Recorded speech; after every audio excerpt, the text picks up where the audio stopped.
जय Shivray friends. तर आज आपण गावरान पद्धतीने अंड्याचं कालवण करणार आहोत. तर त्यासाठी 2 कांदे, 2 टोमॅटो आणि आलं आणि लसूण मी घेतलेलं आहे. तर आता जिरे आणि थोडंसं लवंग, दालचिनी मी ते गरम करायला टाकलेलं आहे. ते गरम झाल्यानंतर थोडंसं 2 टोमॅटो, 2 कांदा जे घेतले होते ते 2 कांदे आणि टोमॅटो चिरून मी इथे कढईमध्ये भाजायला टाकले आहे.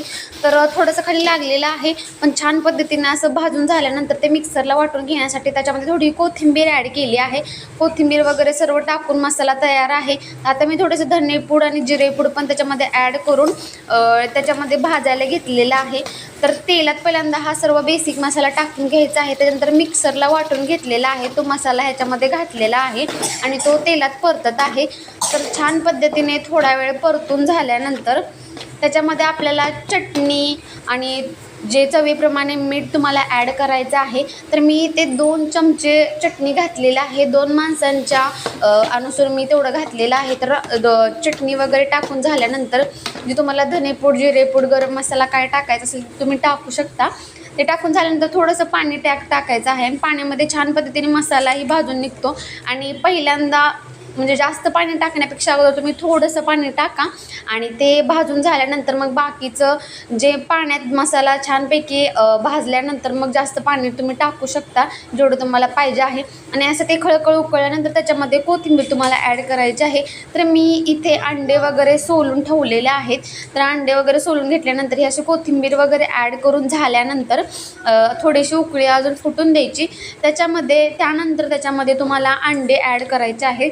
तर मी इथे जे 4 अंडे आहे सोलून ठेवले आहेत ते हळूहळू त्याला उकळी फुटल्यानंतर कोथिंबीर ॲड करून झाल्यानंतर मी अंडेही त्याच्यामध्ये टाकत आहे. तर अंडी टाकून झाल्यानंतर थोडंसं आपल्याला हलवून घ्यायचं आहे. त्याचा जो फ्लेवर आहे तो अंड्यामध्ये उतरतो.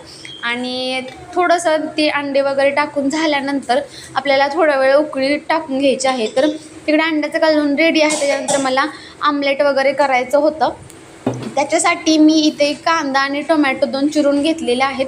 तर ते साईडला कापून ठेवलेलं आहे. त्याच्यावर आपल्याला पहिल्यांदा ऑमलेट तयार करून घ्यायचं आहे. तर मी इथं तव्यामध्ये आमलेट करून घेत आहे. तर हे आमलेट वगैरे करून झाल्यानंतर आता हे ऑमलेट होत आहे. ऑमलेट वगैरे करून झाल्यानंतर त्याच्यामध्ये आपल्याला तुम्हाला जर आवडत असेल तर थोडंसं तुम्ही मसाल्यातलं सुद्धा करू शकता. की मी इथे थोडंसं मसाला टाईपचं म्हणजे मसाला करण्यासाठी कांदा आणि टोमॅटो साईडला जे चिरून ठेवले आहे ते त्याच्यामध्ये मी नंतर भाजून घेणार आहे. आणि थोडासा मसाला वगैरे ॲड करून ते जे मसाला आमलेट वगैरे रेडी होतं. आता आमलेट माझं करून झालं आहे. तर मी जो कांदा आणि टोमॅटो चिरून ठेवलेला आहे तर पहिल्यांदा आपण थोडासा कांदा भाजून घ्यायचा आहे आणि कांदा थोडासा सोनेरी रंगावर परतायचा आहे. तो झाल्यानंतर सोनेरी रंगावरती परतून झाल्यानंतर मग त्याच्यामध्ये आपल्याला टोमॅटो ॲड करायचा आहे.